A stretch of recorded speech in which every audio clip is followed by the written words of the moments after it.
মিত্রবাহিনীর সামরিক প্রোটোকল সহ free movement permission পেয়েছেন শেখ হাসিনা। ইতিমধ্যে জাতিসংঘের সঙ্গে সরাসরি তিনি যোগাযোগ করা শুরু করেছেন। ভারতে মুক্তিযুদ্ধের সংবিধান অনুযায়ী বৈধ প্রধানমন্ত্রী হিসেবে শেখ হাসিনাকে ট্রিট করা হচ্ছে বা গুরুত্ব দেওয়া হচ্ছে।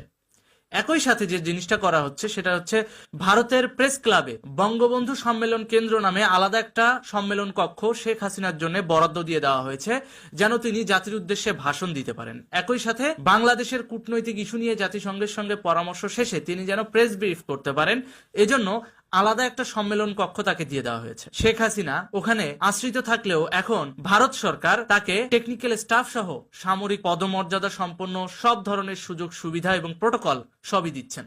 একটা কারণে দিচ্ছেন, সেটা হচ্ছে তিনি মুক্তিযুদ্ধের সংবিধান অনুযায়ী পরবর্তী প্রধানমন্ত্রী না আসা পর্যন্ত তিনি বৈধ, এবং আমাদের সংবিধানেও সেটা রয়েছে। তো এই কারণে তিনি কূটনৈতিক সকল সুযোগ সুবিধা সেখানে পাচ্ছেন। একই সাথে বিশ্বব্যাপী কূটনৈতিক যোগাযোগ করার জন্য ফ্রি মুভমেন্ট পাস দিয়ে দেওয়া হয়েছে তাকে, এবং সামরিক প্রোটোকল সহ মিত্রবাহিনীর সামরিক প্রোটোকল সহ তিনি বিশ্বের যে কোনো দেশে মুভ করতে পারবেন। একই সাথে তিনি জাতিসংঘ থেকে শুরু করে বড় বড় যে দাপ্তরিক পর্যায়গুলো রয়েছে আন্তর্জাতিক পর্যায়ে, সেগুলোতে তিনি সরাসরি যোগাযোগ করতে পারবেন। যেহেতু বাংলাদেশে মুক্তিযুদ্ধের সংবিধান এখনো বলবৎ রয়েছে, সেই সংবিধান অনুযায়ী সেই সংবিধানকে সম্মান জানিয়ে ডিপ্লোম্যাটিক ভাবে ভারত সরকার তাকে এই সহযোগিতাটা করছে। এর আগের ভিডিওতে আমি বলেছিলাম না যে সেনাবাহিনী বিপাকে পড়বে? কেন পড়বে? কারণ লিগ্যালিটি, এই যে সংবিধান, সংবিধানের আইন, সংবিধানের কোড অফ কন্ডাক্ট, এই প্রত্যেকটা জিনিস কিন্তু লিগ্যাল ট্রান্স হিসেবে আন্তর্জাতিক পর্যায়ে গণ্য হবে। কারণ যে কোনো দেশের ডোমেস্টিক লিগ্যাল ট্রান্স মানতে বাধ্য ওই দেশের